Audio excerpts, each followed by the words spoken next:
Hello. It's been a little while since I've done one of these. Now things have settled down in my professional life, I can hopefully get back to some kind of routine and produce these videos on a more regular basis. The topic we're going to be covering today, 3 things to keep in mind when learning the Olympic lifts.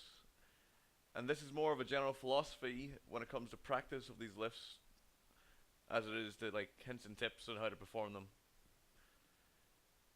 Number 1, perfection is learned through experience, not taught from speech. This is a pothole quite a lot of new coaches fall into when trying to teach the Olympic lifts or trying to teach weightlifting in general is they try to convey too much information too fast. It's best to keep everything you do actionable and just let the athlete perform the task. So if you are that athlete and you're trying to learn the Olympic lifts yourself, you just basically need to practice the movements. The coach is there to guide you and to make your practice more fruitful. So they can point out one at the most 2 things that you can maybe action when you're doing the drills and practicing. So maybe if you're not finishing your extension through the second pull, they can maybe point that out to you and give it to you as an end point to think about when you're performing the task. And that should helpfully make your practice easier and more fruitful. The best thing you can do on your part is to concentrate and best implement the best model of execution you can. To put it simply, you should concentrate and try and make your practice as near perfect as possible. This leads on to our next point. You cannot achieve mastery on your first attempt. The best thing you can do is to reduce the variance in the practice.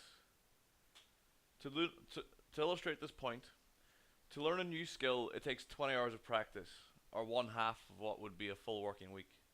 To master a skill, it takes 10,000 hours of practice, or 4.8 years of full-time practice, and that is practicing 40 hours a week. So when we're talking about learning weightlifting, how long do you think it takes for you to accumulate 20 hours of actual practicing of a snatch? It probably takes a few months if you're training 3 times a week. And to master the skill of 10,000 hours, or nearly 5 years of full-time work, that's going to take another order of magnitude of time to gain that kind of practice.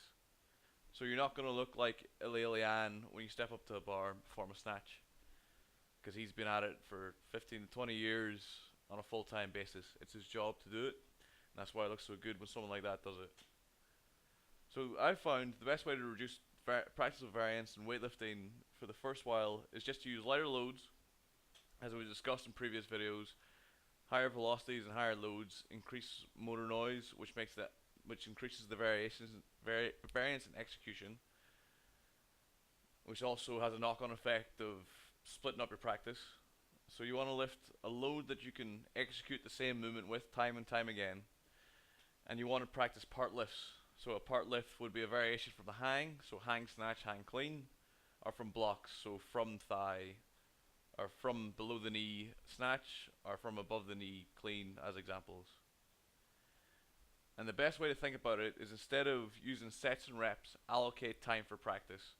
So if we're going to do hang snatch, I'm going to do it for a block of 60 minutes, and in that time I'm going to execute sets of 3 for 60 minutes and take enough break that I need so that I can execute the lift not in a fatigued state, and have a quality of practice as well as a quantity of practice in my session. And then finally, number 3, repetition is all there is to it.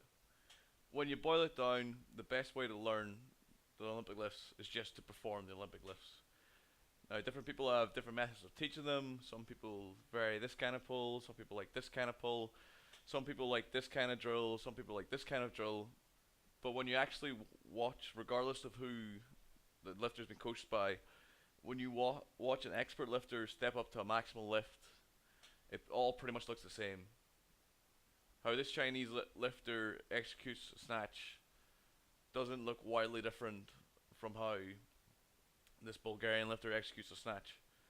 Now, there is intricacy there that someone who's watched thousands of hours of weightlifting will be able to point out, but to the untrained eye, it pretty much looks the same. And that's because it pretty much is the same. So the take home point here is that you just need to practice the lifts, and you need to practice them well. The best way to practice them well is to get in with the coach who knows what they're talking about. They can best inform your practice, and they can also best guide you in the best ways to practice. Hope this has proved useful.